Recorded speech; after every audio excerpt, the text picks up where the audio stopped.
In this video, I will rank what I think are the best modern E-Class generations. This is the mid-size Mercedes, and a lot of AMG's best engines went into the E-Class. I'm looking at the design of each generation, and also what AMG models were offered, and how they stood up in their time. This is how I rank them in my opinion. Number 5, W210. There has never been a bad E-Class, but we have to start somewhere. The W210 was designed during the late 80s and early 90s and released for the 1996 model year. The idea was to give the Mercedes brand a new face, and the W210 started the trend of 4-round headlights for Mercedes. Critics of this era of Mercedes will claim that the W210 is where the quality started to decline as Mercedes started cutting corners. Problems with rust are worse with the W210 than its predecessor. Still, the engines were super dependable and easy to service on the W210. The E36, E50, E55, and E60 were all solid offerings from AMG, with the E55 being the only one of those 4 sold in North America. About 350 horsepower from its M113 engine was enough to make the W210 E55 a quick car for its time. Number 4, W213. The 213 replaced the W212 and brought softer and simpler design cues to the E-Class, as well as more features and technology. The 213 arrived in 2017 with the AMG models following soon after, and the facelift came for 2021 in North America. I don't think the 213 is the best looking generation because the styling is a little generic compared to the 212 or 211. However, the interior of the W213 is a generational leap and a very nice place to be. The 213 brought back smaller engined AMG models such as the E53, but the real highlight is the E63s.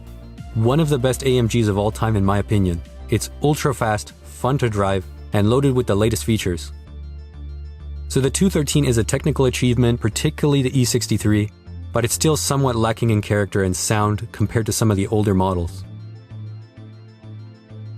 Number 3, W212. Bringing the E-Class into the 2010s was the job of the W212, and it did it well. It brought a more angular look to the E-Class, which still looks good today. This car was more evolution rather than revolution compared to the W211 it replaced. In terms of the AMG models, there were a lot of good offerings. The M156 engine was carried over for 2010 and 2011 in the E63, but it was paired with a good MCT transmission. 2012 brought M157 bi-turbo power, and 2014 brought in a facelift and 4MATIC all-wheel drive. Both engines offered were great. No doubt that the sound from the 2010-2011 E63 is the best of any generation.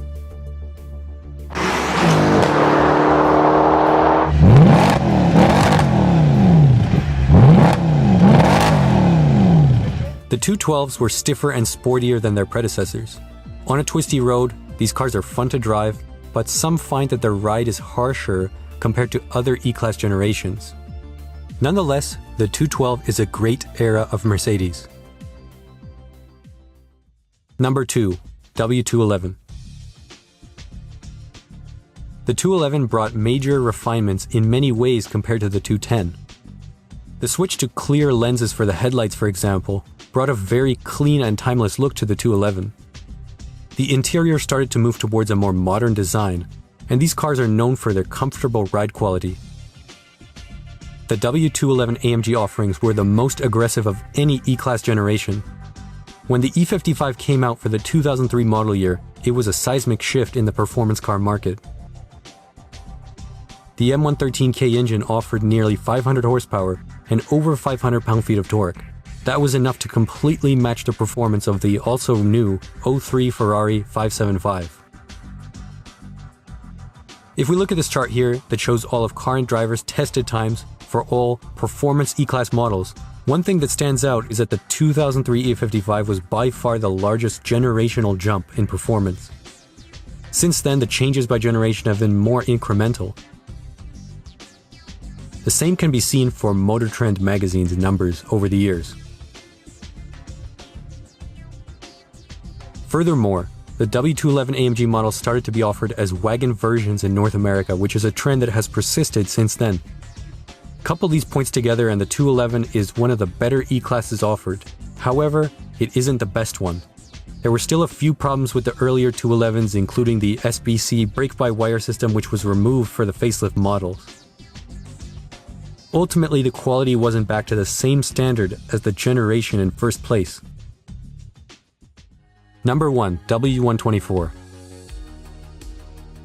The 124 has over the years gained a reputation of excellence and is widely regarded as one of the best Mercedes platforms of all time, which sold through the late 80s and early 90s. In terms of styling, the 124 is a great-looking car from every angle. There is no excess or gimmicks, and everything is proportioned correctly. The quality of the 124 is unparalleled. For example, when you shut the doors, you can just feel the quality that isn't matched by a 213 or 211. This really was from a time where it meant something to own a Mercedes, and the 124 highlighted this. The 500e was marketed as the high-performance W124, as a partnership with AMG was still in formulation at the time. With its flared fenders and M119 V8 engine, it is one of the most iconic performance sedans of all time. However, no one can deny the impact of the pre-merger AMG 124s, such as the 6-liter Hammer, being the foundation of modern sedans with supercar performance.